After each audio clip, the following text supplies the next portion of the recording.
Cette petite imprimante 3D pourrait bien changer le monde, sérieusement. Donc ça fait environ une semaine que je teste ce prototype de LDO Positron V3 et dans cette vidéo je vais vous donner mes premières impressions, un aperçu de ce qu'est vraiment cette machine et pourquoi je pense qu'elle va changer non seulement le domaine de l'impression 3D, mais peut-être aussi le monde. Allons-y. Qu'est-ce que c'est que ce truc? Avant tout, parlons de ce que c'est et comment cela a vu le jour. Je veux dire, évidemment, c'est une imprimante 3D, même si elle n'en a pas du tout l'air. Dans l'esprit de RepRap, elle est open source et utilise de nombreuses pièces 3D imprimées, mais elle a une caractéristique principale qui la définit, et non, ce n'est pas le fait qu'elle soit à l'envers.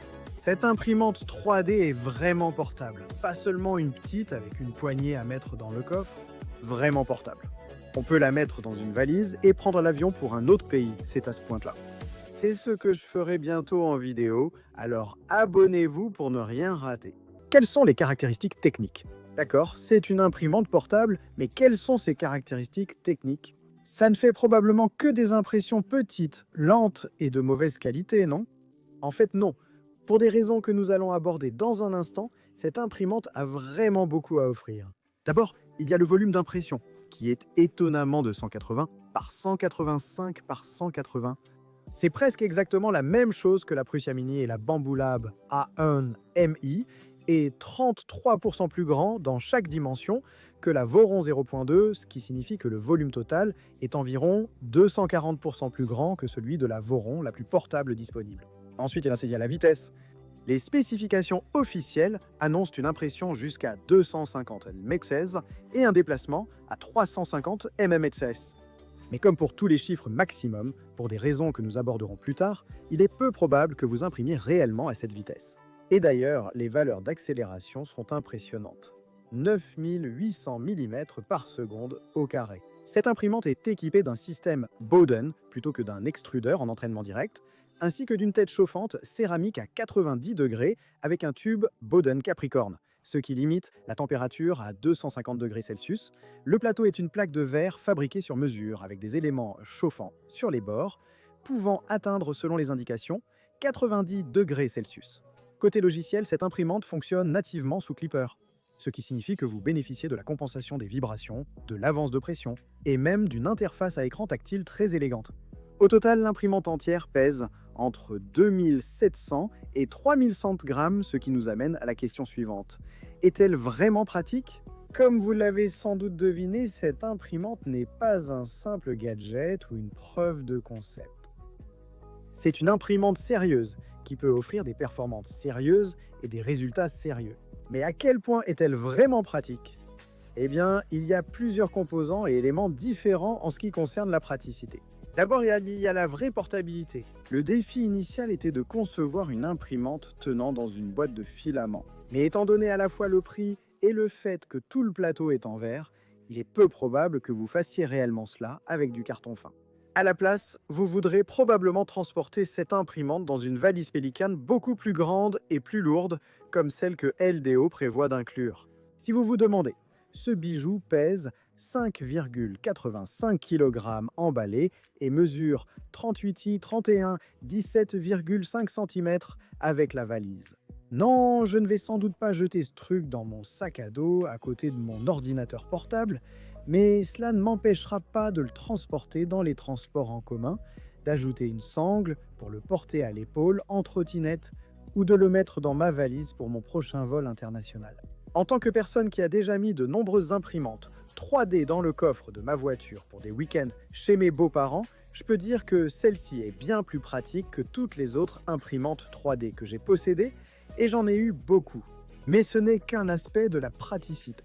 Le deuxième aspect, c'est la rapidité de déploiement.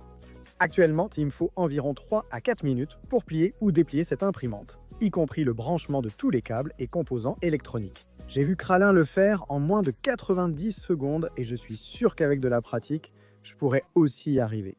Il est important de noter qu'aucun outil n'est nécessaire pour plier ou déplier l'imprimante, ni pour ajuster des éléments comme le nivellement du plateau. Il peut toutefois être difficile de maintenir le nivellement du plateau et la hauteur Z lors du pliage et du dépliage de l'imprimante. Il serait donc juste d'ajouter quelques minutes de plus à ce temps pour les calibrations et la préparation avant l'impression. Cela peut sembler beaucoup de temps à une époque où vous pouvez simplement déplier et déployer un drone DJ en 15 secondes, mais ce n'est vraiment pas le cas. Je dirais qu'être capable d'installer une imprimante 3D pratiquement partout où vous avez de l'électricité en moins de 5 minutes, c'est vraiment impressionnant et très pratique. Enfin, la praticité signifie aussi l'encombrement. Une fois installée, cette imprimante est très compacte pour son volume d'impression, d'autant que la bobine de filament peut être placée ailleurs, même au sol. Ce qui m'amène justement à une discussion sur la raison pour laquelle cet appareil est à l'envers. Pourquoi est-il à l'envers ? D'après tout ce que j'ai dit jusqu'à présent, vous vous demandez sûrement « D'accord, très bien, mais pourquoi est-ce à l'envers ?» Quel rapport cela a-t-il avec la praticité et la portabilité ? Et c'est justement la partie la plus intéressante. Il s'avère que le design à l'envers est précisément la raison pour laquelle cette imprimante peut faire tout ce qu'elle fait. Vous voyez, contrairement à d'autres imprimantes 3D plus grandes et plus lourdes, non pliables, comme la Prusia Mini ou la Voron 0.2, cette imprimante n'a pas de cadre rigide fixé à la base. Elle pèse également entre un tiers et la moitié du poids de toutes ces imprimantes. Donc, afin d'obtenir une stabilité maximale et donc une meilleure qualité d'impression à des vitesses plus élevées, cette imprimante utilise le même principe que les voitures de sport. Elle abaisse le centre de gravité en plaçant les composants les plus lourds, comme la tête d'outil et les moteurs, en bas plutôt qu'en haut. Et avec ce choix de conception, elle élimine efficacement le besoin d'un châssis lourd et rigide. Mais bien sûr, cela présente son propre lot de défis uniques. Qu'est-ce que ça fait d'imprimer à l'envers ? Comme la plupart d'entre vous, je suppose, c'était ma toute première expérience avec une imprimante à l'envers. Et j'avais beaucoup de questions. Tout d'abord, comment est l'adhérence au plateau ? Est-ce que vos impressions ne tombent pas simplement du plateau ? Étonnamment, ce n'est pas le cas. L'adhérence sur le plateau en verre chauffé est en fait étonnamment bonne. Et même si je craignais que les impressions se détachent d'elles-mêmes une fois le plateau refroidi, j'ai laissé l'imprimante toute la nuit. Et j'ai été surpris de retrouver mon impression toujours suspendue là, en toute sécurité. Je précise toutefois que je n'ai pas encore eu le temps de réaliser des impressions vraiment volumineuses avec une masse importante. Donc je devrais revenir là-dessus plus tard. Ensuite, les surplombs constituent la vraie différence. Comme vous pouvez l'imaginer, puisque la gravité joue en notre faveur plutôt que contre nous, les surplombs sur cette imprimante sont excellents. Dans une vidéo précédente, j'ai testé rigoureusement les performances de surplomb du Bambu Lab P16 en profitant d'une enceinte ouverte et du puissant ventilateur auxiliaire. Mais je n'ai réussi à obtenir de manière constante que des surplombs d'environ 50 degrés. Sur la positron, j'ai pu dépasser un incroyable angle de 60 degrés. Imaginez combien de matériaux de support cette machine peut économiser. Vous ne serez donc probablement pas surpris d'apprendre que la positron excelle aussi dans le bridging. Voici une comparaison entre la positron et la Bambu Lab P1S avec porte, couvercle ouvert et ventilateur auxiliaire. C'est une performance de bridging absolument exceptionnelle de la part de la positron, et cela tient vraiment au fait que la buse agit en quelque sorte comme un support pendant que vous imprimez vos ponts. Plutôt cool. À part ça, imprimer à l'envers, honnêtement, c'est à peu près la même chose. Ça peut être un peu déroutant de se rappeler où est l'avant et l'arrière du plateau si vous essayez d'orienter votre impression d'une certaine façon pour faire face au ventilateur de refroidissement. Mais ce n'est vraiment pas un problème, et on s'y habitue vite. Aussi, grâce au plateau en verre, je dois dire que vérifier les premières couches est vraiment un jeu d'enfant. Ce sont là beaucoup d'aspects positifs, mais il y a bien sûr quelques inconvénients du fait d'être à l'envers. D'abord, enlever des choses comme les lignes de purge sans mettre vos doigts gras sur le plateau peut être un peu plus compliqué. Et il serait peut-être judicieux d'avoir toujours un petit grattoir avec cette imprimante. Mais cet inconvénient était vraiment minime comparé au véritable gros point négatif, à savoir les impressions ratées. Inévitablement, il y aura des échecs d'impression, que ce soit des pièces qui se décollent du plateau, des décalages de couches ou simplement du spaghetti. Et quand cela arrive, vous pourriez bien vous retrouver avec un nettoyage très compliqué. Lors de mon premier test de surplomb, l'impression s'est effectivement décollée du plateau. Ce qui, pour être honnête, est à prévoir lorsqu'on teste des surplombs. Mais le spaghetti qui en a résulté s'est retrouvé dans toutes les courroies, poulies et mécanismes, puis s'est incrusté dans les dents des poulies. Heureusement, tout a continué à fonctionner très bien après ça. Et je pense que ce problème pourrait être facilement résolu en fournissant simplement une brosse, ou mieux encore, une brosse combinée à un grattoir avec cette imprimante. afin que le nettoyage ne soit pas une corvée. Quels sont les inconvénients? Puisque nous parlons des inconvénients, parlons un peu plus des défis auxquels LDO et Crowlin ont été confrontés avec cette imprimante et ce que cela signifie en termes d'inconvénients que vous rencontrerez dans le produit final si vous en achetez une. Tout d'abord, il y a le problème de suintement. Quand une impression commence à suinter, c'est un problème majeur. Cela ne gêne pas le nivellement du plateau grâce aux capteurs séparés, mais peut affecter la première couche. Je ne sais pas vraiment quelle solution apporter, car cela vient sûrement de la buse à 90 degrés et de la dilatation thermique.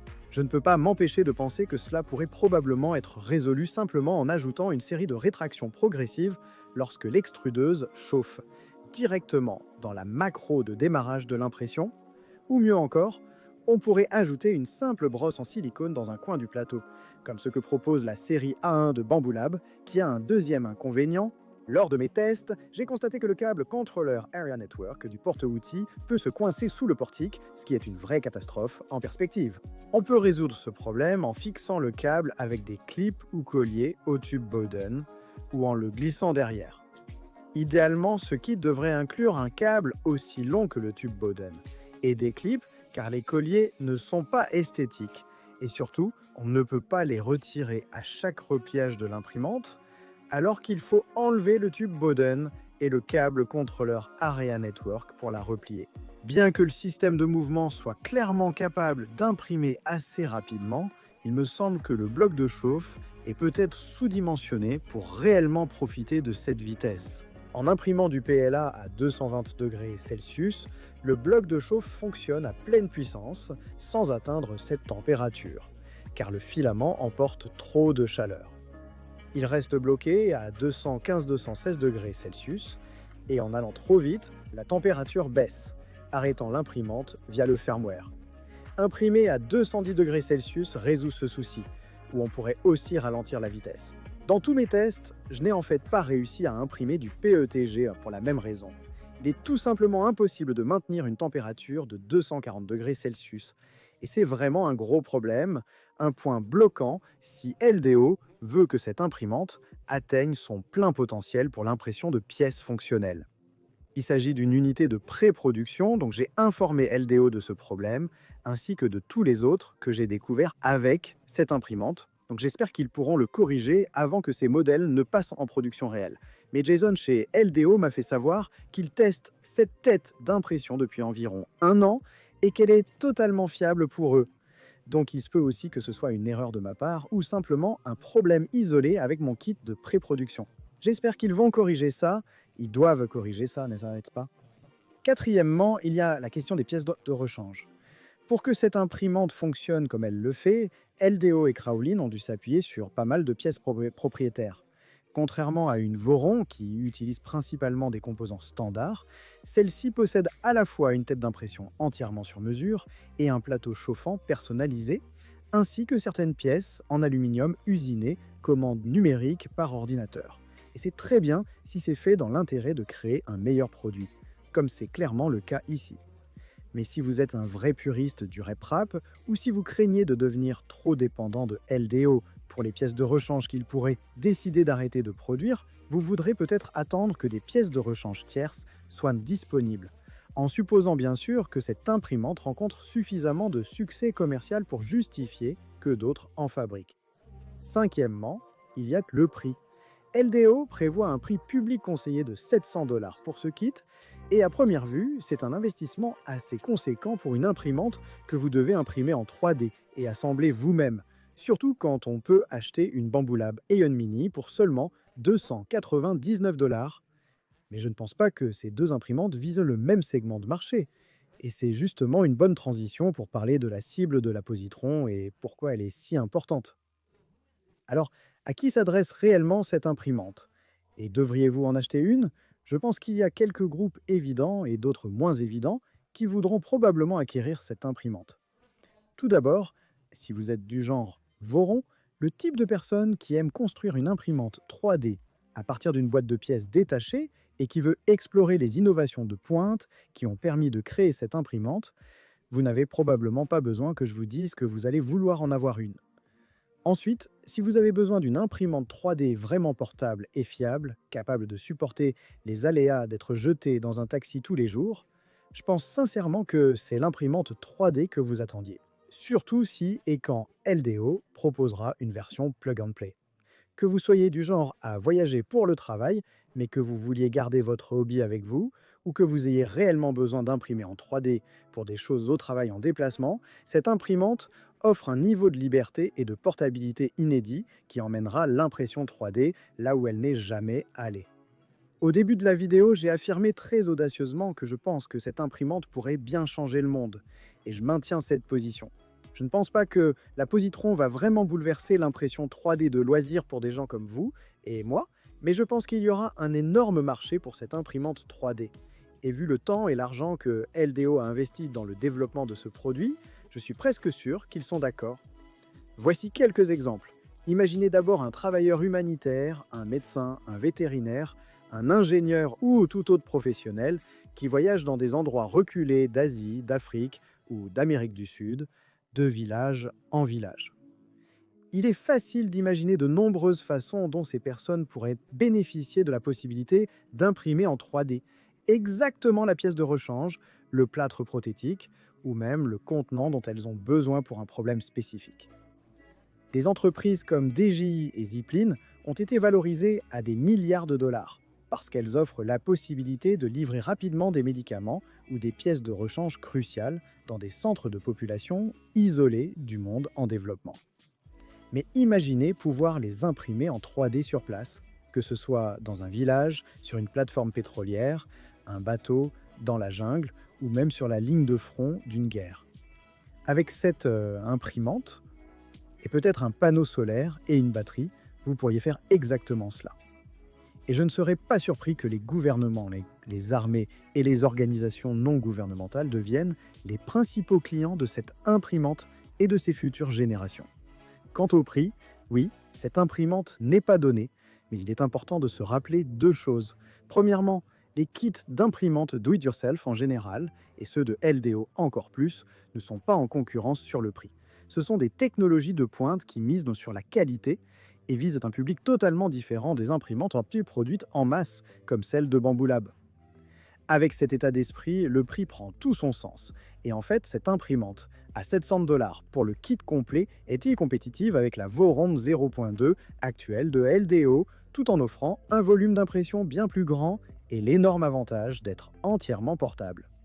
La deuxième chose à garder à l'esprit, c'est que nous n'en sommes qu'au tout début de ce type de kit.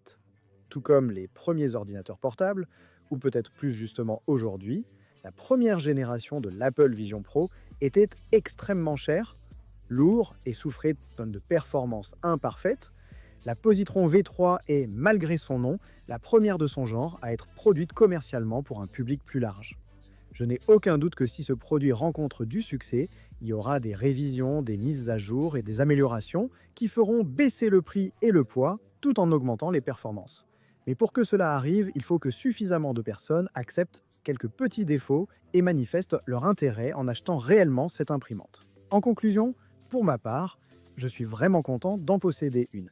Et je suis assez sûr que même si j'avais dû l'acheter avec mon propre argent, je l'aurais probablement fait, juste pour avoir une imprimante qui peut voyager avec moi lors de mes déplacements ou des week-ends fréquents chez mes beaux-parents. Mais j'aimerais vraiment savoir ce que vous pensez de cette imprimante. Auriez-vous réellement l'utilité d'une imprimante 3D portable ou le prix est-il tout simplement trop élevé pour vous? On se retrouve dans les commentaires pour en discuter. Et si vous voulez voir plus de contenu sur la Positron ou sur d'autres imprimantes 3D et projets à venir sur lesquels je travaille et que vous pensez que je l'ai mérité, j'aimerais vraiment que vous appuyiez sur le bouton s'abonner et peut-être même sur le bouton j'aime pendant que vous y êtes. Nous faisons gagner plus de 5300 $ de lot d'imprimantes 3D et d'amélioration, y compris un kit complet LDO Voron, à plus de 30 abonnés différents à la fin du mois, et vous ne voulez vraiment pas manquer tout ça. Avant de vous laisser, laissez-moi juste prendre un instant pour remercier nos membres Patreon et YouTube, en particulier nos membres Nylon et PEAK, Chip Cox, Two Crazy Ketos, Aminopen, Don Arledge et Chris Miller. Vous êtes géniaux, c'est tout pour cette semaine, mais je vous retrouve tous dans The Next Layer.